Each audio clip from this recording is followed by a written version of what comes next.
Selamat datang di Beetle Channel, semoga kita bahagia. Jangan lupa subscribe, like, komen dan share agar channel ini semakin berkembang. Terima kasih. Novel Kekuasaan dan Kekayaan, Bab 152. Saya tidak punya hak untuk membuat keputusan apapun. Dong Suebing hanya bisa tersenyum dan mengangguk. 2 tahun lalu, Pekan Raya Kuil diadakan di Jalan Nan Xin Hua, dan seluruh jalan akan dipenuhi orang. Semua angkutan umum dialihkan rutenya. Tentu saja, siapapun masih bisa berkendara ke jalan raya jika mau. Namun terlalu banyak orang di sana, dan lalu lintas akan terhenti. Saking ramainya, jarak antara dua orang kurang dari selebar telapak tangan. Setelah Food Street dipindahkan ke Taoranting Park baru-baru ini, kondisinya tidak terlalu ramai, dan mobil bisa memasuki area tersebut. Liulichang sebelah barat. Setelah Audi berhenti, Dong Suebing melepaskan sabuk pengamannya dan berlari ke pintu pengemudi untuk membukakan pintu bagi Xie Huilan. Dia bahkan belajar dari Guo Panwei untuk meletakkan tangannya di atas kendaraan untuk melindungi Xie Huilan. Xie Huilan menggelengkan kepalanya dan tersenyum. Setelah 2 hari ini, Dong Suebing memperhatikan Xie Huilan suka tersenyum. Dia menggunakan berbagai jenis senyuman untuk mengekspresikan ekspresinya. Dia terlihat seperti wanita resmi di zaman dahulu kala. Setelah memasuki toko barang antik, Xie Huilan memandang Dong Suebing. Lihatlah sekeliling dan lihat apakah ada yang kamu suka. Dong Suebing tidak ingin membiarkan dia membelikan hadiah apapun untuknya.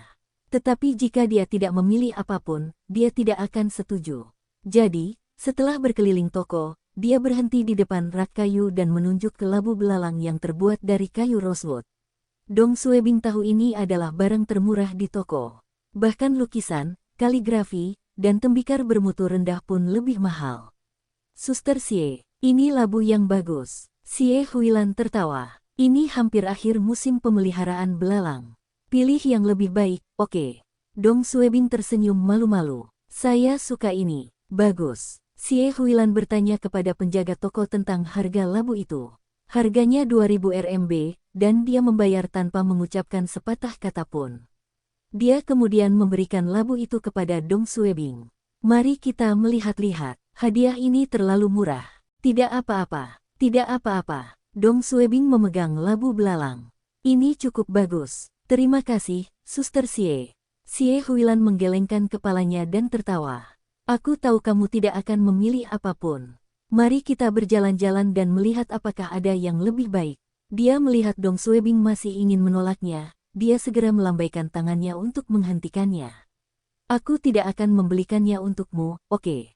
Saya akan memilih sesuatu untuk diri saya sendiri. Anda bisa memberi saya beberapa saran. Jawab Dong Suebing. Oke, tapi aku tidak tahu tentang barang antik sebaik kamu.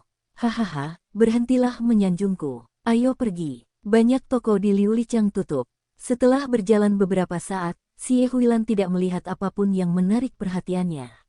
Mereka perlahan berjalan ke Liulichang Timur. Xie Huilan melihat segel batu kuning di toko pertama yang dia masuki di Liulichang Timur. Tapi saat dia menanyakan harganya lebih dari 1 juta RMB. Xie Huilan menggelengkan kepalanya. Dia tidak membelinya. Itu bukan karena dia tidak menyukainya. Itu karena dia tidak mampu membelinya. Berapa penghasilan tingkat wakil direktur setiap bulannya? 1 jam kemudian, Dong Suebing dan Xie Huilan berdiri di persimpangan Liulichang Timur dan Barat. Xie Huilan melihat arlojinya. Mari kita berhenti berbelanja. Ayo, aku akan mengirimmu kembali. Tidak dibutuhkan. Anda sudah menjemput saya dari tempat saya pagi ini, saya bisa naik taksi kembali. Tidak. Xie Huilan tiba-tiba melihat ke beberapa kios pinggir jalan. Kios-kios tersebut menjual balon dan permen kapas. Salah satu kios memajang segala macam barang porselen di raknya. Porselen kangki, mangkuk rakyat jelata kuno, del. Xie Huilan tertarik dengan barang-barang ini. Xiaodong, mari kita lihat toko ini. Oh oke. Dong Suebing mengikutinya ke toko. Pemilik toko adalah seorang pemuda berusia sekitar 30 tahun. Dia terpesona oleh kecantikan Xie Huilan dan terus menatapnya. Hai, apa yang ingin kamu lihat? Xie Huilan melihat ke rak dan melihat mangkuk kecil berwarna biru. Mangkuk itu dicat dengan awan, dan bagian dalam mangkuk itu bergambar naga emas. Xie Huilan mengambilnya dan memeriksa dasar mangkuk. Ada beberapa tulisan yang terukir di bagian bawah mangkuk, yang menyatakan bahwa mangkuk itu diproduksi oleh tempat pembakaran resmi pada era Kaisar Qianlong. Biasanya barang antik dari toko pinggir jalan ini adalah barang antik bermutu rendah. Mangkuk ini juga harus palsu atau antik bermutu rendah. Mangkuk antik ini sudah langka bahkan di pelelangan, apalagi di jalanan. Namun masih ada pengecualian. Jika tidak akan banyak cerita tentang orang-orang yang menemukan barang antik asli di jalanan. Pemilik toko memandang Xie Huilan dan berkata, "Ini dari kampung halaman saya. Itu adalah barang antik yang diproduksi oleh tempat pembakaran pemerintah kuno." Xie Huilan memeriksa mangkuk itu dengan hati-hati dan menoleh ke Dong Suebing dan tersenyum. "Xiao Dong, lihat ini. Bagaimana menurutmu?" Dong Suebing mengenali mangkuk ini. Nama mangkuk ini adalah mangkuk naga Kaisar Panjang Qian dinasti Qing. Ia mengetahui tentang mangkuk ini karena ketika ia bekerja paruh waktu di Panjiayuan, di toko tempat ia bekerja terdapat pecahan mangkuk jenis ini. Fragmen yang rusak itu asli. Meski tidak bernilai apapun, Dong Suebing telah mengamatinya beberapa kali. Melihat Xie Huilan menanyakan pendapatnya, dia merasa harus menunjukkan bakatnya. Dia mengambil mangkuk itu dengan kedua tangannya dan memeriksa setiap detail mangkuk itu. Mangkuk ini terlihat mirip dengan pecahan yang pecah itu, tapi sepertinya ada beberapa perbedaan. Warna mangkuk ini lebih baru dan catnya lebih cerah. Namun garis besar desainnya terlihat sangat mirip dengan pecahan itu. Naga emas juga lebih detail. Xie Huilan bertanya, "Bagaimana menurut Anda?" Dong Suebing melompat. Ini sepertinya nyata, tapi beberapa bagian mencurigakan. Saya juga tidak begitu yakin. Xie Huilan menoleh ke arah pemilik toko. "Berapa banyak yang kamu jual?" Jawab pemilik toko. 50.000 RMB. Xie Huilan menggelengkan kepalanya dan tersenyum. "Jika ini benar-benar dari tempat pembakaran pemerintah, Anda tidak akan menjualnya seharga 50,000 RMB. Buatlah lebih murah. Ini benar-benar barang antik." Nenek moyang pria dari kampung halamanku itu berasal dari Beijing. Xie Huilan melambaikan tangannya untuk menghentikannya.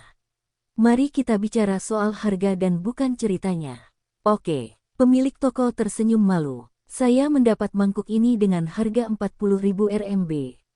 Keuntungan saya tidak banyak. Saya benar-benar tidak bisa menjualnya kepada Anda dengan harga kurang dari 50.000 RMB. Sudahlah.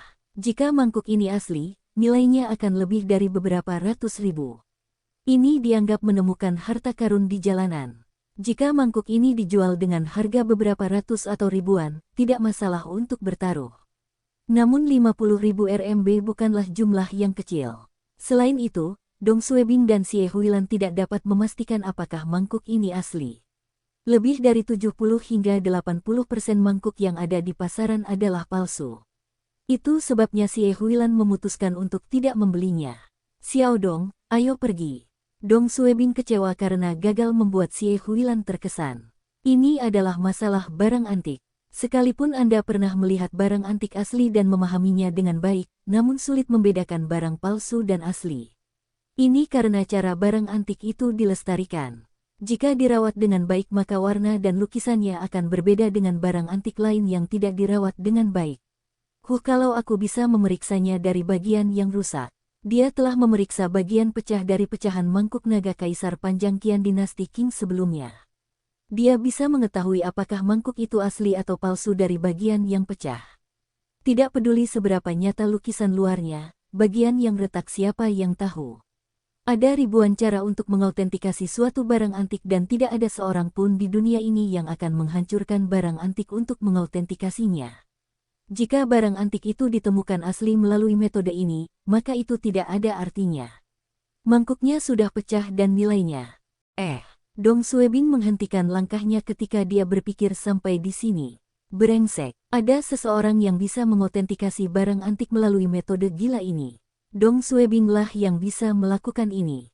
Pemilik toko melihat wanita itu berjalan pergi, namun pemuda ini masih berdiri di sana. "Anak muda, mohon perhatikan baik-baik. Mangkuk ini benar-benar dari tempat pembakaran pemerintah." "Benar-benar." Dong Suebing mengambil mangkuk itu lagi. "Biarkan aku melihat lebih dekat." Pemilik toko tertawa. "Tentu, teruskan." Dong Suebing mengangguk. Tiba-tiba dia mengangkat tangannya dan menghancurkan mangkuk itu ke lantai di depan pemilik toko yang terkejut. Menghancurkan. Mangkuk itu hancur berkeping-keping. Apa yang kamu lakukan? Pemilik toko sangat marah. Xie Huilan, yang berada beberapa langkah lagi, juga tercengang. Xiao Dong, apa yang salah? Dong Suebing menjawab dengan tenang. Saya ingin melihat bagian dalam mangkuk. Pemilik toko menunjuk ke arah Dong Suebing dan berteriak. Semua orang melihatmu memecahkan mangkuk ini. 50.000 RMB. Bayar. Bayar aku sekarang. Dong Suebing mengabaikan teriakan pemilik toko dan orang-orang di sekitarnya. Dia segera mengambil pecahan mangkuk dari lantai dengan hati-hati dan memeriksanya. Ia pun menyentuh bagian yang patah itu dengan hati-hati untuk merasakan teksturnya. Setelah beberapa saat, wajah Dong Suebing berubah warna. Itu benar, semuanya cocok. Ketebalan catnya sama, dan bagian dalam mangkuk berwarna putih dan halus. Ini tidak sama dengan porselen palsu yang dibuat dengan teknologi modern. Potongan di tangannya terasa persis sama dengan pecahan yang pernah dia lihat sebelumnya. Mangkuk ini nyata. Ini benar-benar dari pemerintahan kuno Qilin. Brengsek, kembali. Dong Suebing menggunakan satu-satunya kembali yang dia miliki. Adegan di depannya muncul. Waktu telah kembali ke tawar-menawar antara Xie Huilan dan pemilik toko. Ini benar-benar barang antik. Nenek moyang pria dari kampung halamanku itu berasal dari Beijing. Mari kita bicara soal harga dan bukan ceritanya. Oke, saya mendapat mangkuk ini dengan harga 40.000 RMB. Keuntungan saya tidak banyak. Saya benar-benar tidak bisa menjualnya kepada Anda dengan harga kurang dari 50.000 RMB. Sudahlah. Xie Huilan meletakkan mangkuk itu dengan ringan dan berkata, Xiao Dong, ayo pergi. Pemilik toko tidak menghentikan mereka ketika mereka hendak pergi. Dia memperoleh mangkuk ini dari kampung halamannya. Namun nenek moyang orang yang menjual mangkuk ini kepadanya bukanlah orang kaya di masa lalu. Orang yang menjual mangkuk ini kepadanya adalah seseorang yang mengumpulkan produk limbah dari daerah. Dia mendapatkan mangkuk ini seharga 2.200 RMB dari suatu desa. Kampung halaman mereka terkenal sebagai penghasil barang antik palsu.